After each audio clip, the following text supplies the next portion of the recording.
কি আলোচনা হ'ল?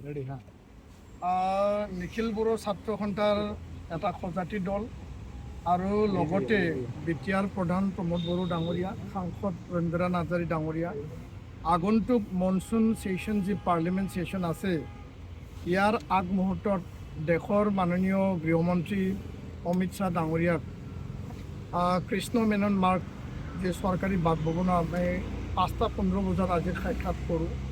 আৰু সাক্ষাতৰ মূল উদ্দেশ্যটো আছিল যে আগন্তুক যি পাৰ্লিমেণ্ট ছেশ্যন হ'ব, ইয়াত বিটিআৰ চুক্তি অনুসৰি যি 4.3 দফা আছে, 125 সংবিধান সংশোধনী বিধেয়ক আৰু আৰ্টিকল 280 এই বিধেয়ক পাৰিত কৰিব লাগে।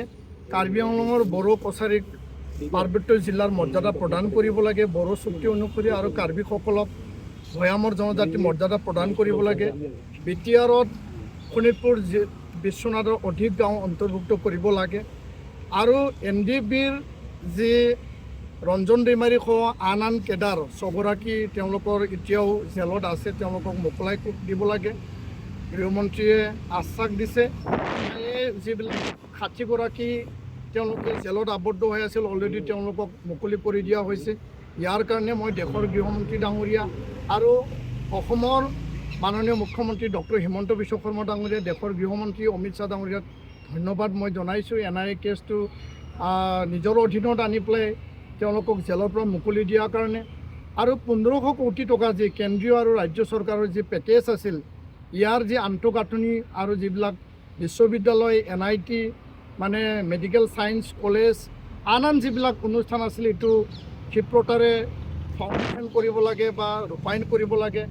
আৰু লগতে যি পাৰামিলিটাৰী আৰু আৰ্মিত নিযুক্তিৰ যি কথা আছিল, সেই 6টা দফাক লৈ পেলাই আমি আজি গৃহমন্ত্ৰী ডাঙৰীয়াক আমি সাক্ষাৎকালত আমি তেখেতক অৱগত কৰিছোঁ।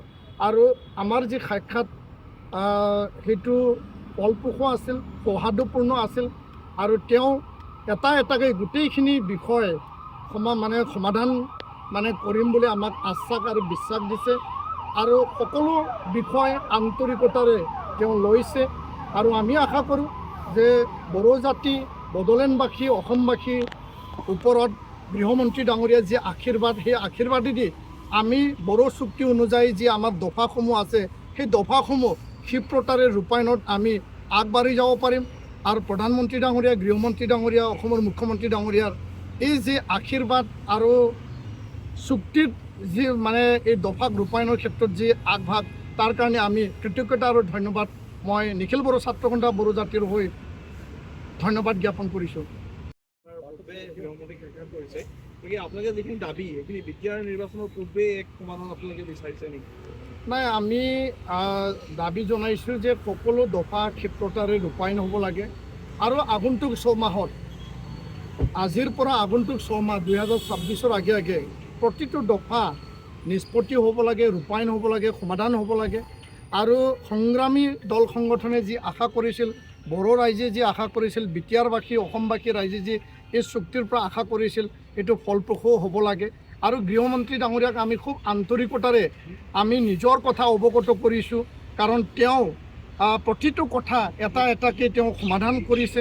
আৰু সেই সমাধান সূত্ৰ তেওঁ এটাকৈ ওলাইছে। তাৰ কাৰণে আমি পুনৰ আজি আমাৰ সাক্ষাৎকালত তেখেতক নিজৰ কথা আমি প্ৰস্তাৱ বা তেওঁ আমি ৰাখিছোঁ। আৰু সেই প্ৰস্তাৱ মৰ্মে আশা কৰোঁ যে আহি থকা দিনত খুব শীঘ্ৰেই প্ৰতিটো দফা সমাধান সূত্ৰ ওলাব আৰু সমাধানৰ যোগেদি আমাৰ অঞ্চল আগবাঢ়ি যাব। ধন্যবাদ।